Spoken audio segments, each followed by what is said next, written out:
कभी कभी जिंदगी इतनी मुश्किल लगती है कि हम सोचते हैं, क्या वाकई परमेश्वर मुझे देख रहा है? क्या वो मेरी प्रार्थनाएं सुन भी रहा है? लेकिन बाइबल हमें एक सच्चाई सिखाती है। भजन संहिता 34:18। परमेश्वर टूटे हुए मन के समीप रहता है और क्रष्ट आत्मा को बचाता है। इसका मतलब ये है कि जब तुम सबसे अधिक टूटे होते हो, तब परमेश्वर सबसे ज्यादा तुम्हारे करीब होता है।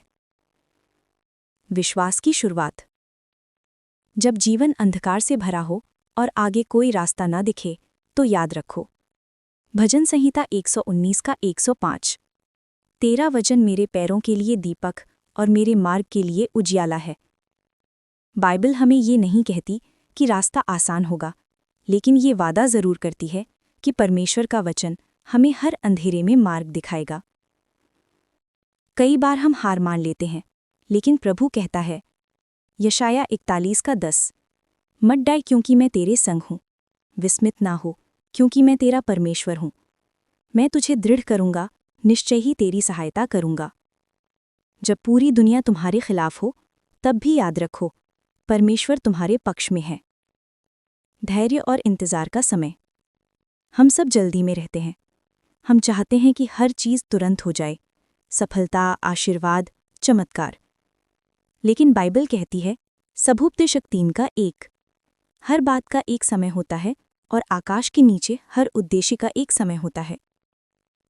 इसलिए अगर अभी चीज़ें तुम्हारे अनुसार नहीं चल रही हैं, तो इसका मतलब ये नहीं कि परमेश्वर ने तुम्हें भुला दिया है। वो बस वही समय तैयार कर रहा है।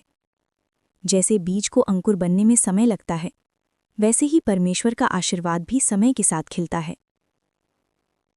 संघर्ष और आशा। जीवन में संघर्ष हर किसी के पास है, लेकिन बाइबल कहती है, रोमियो 10:11, जो मुझ में विश्वास करता है वो कभी लज्जित नहीं होगा। हर तूफान का एक अंत होता है, हर दर्द के बाद एक नई सुबह आती है, और जब तुम टूटते हो तो परमेश्वर तुम्हें और मजबूत बनाता है। 2 कुरिन्थियों 12:10, क्योंकि जब मैं निर्बल होता हूँ तभी मैं बलवान होता हूँ। कभी कभी परमेश्वर तुम्हें कठिन रास्तों से इसलिए ले जाता है क्योंकि वो जानता है कि तुम्हारे अंदर कितनी क्षमता है। क्षमा और प्रेम। अगर तुम्हें लगता है कि तुमसे गलती हुई है, कि तुम परमेश्वर के लायक नहीं हो, तो याद रखो 1 यूहन्ना 9, यदि हम अपने पापों को मान लें तो वो विश्वसनीय और धर्मी है, जो हमारे पाप क्षमा करे और हमें सब अधर्म से शुद्ध करे। परमेश्वर की दया सीमित नहीं है, वो हमें बार बार मौका देता है, क्योंकि उसका प्रेम असीम है। यूहन्ना 3:16, क्योंकि परमेश्वर ने जगत से ऐसा प्रेम रखा कि उसने अपना इकलौता पुत्र दे दिया। वो प्रेम जो क्रूस पर भी कायम रहा, वो प्रेम जो हर टूटे हुए दिल को जोड़ सकता है। नई शुरुआत। 2 कुरिन्थियों 5:17, भले ही तुम्हारा अतीत दर्दनाक हो, पर बाइबल कहती है, पुरानी बातें बीत गईं, देखो सब कुछ नया हो गया। परमेश्वर हर दिन तुम्हें एक नई शुरुआत देता है। हर सुबह जब सूरज उगता है, वो कहता है, आज फिर से शुरू करने का समय है। भजन संहिता 126:5, हार मत मानो, क्योंकि बाइबल कहती है, जो रोते हुए बीज बोते हैं वे जय जयकार करते हुए कटनी काटेंगे। परमेश्वर की योजना पर भरोसा। कभी कभी हम समझ नहीं पाते कि क्यों ऐसा हुआ, क्यों वो चला गया, क्यों सपने टूट गए। पर बाइबल कहती है, यिर्मयाह 29:11, क्योंकि मैं तुम्हारे लिए जो योजना जानता हूं वो कल्याण की है, ना कि हानि की।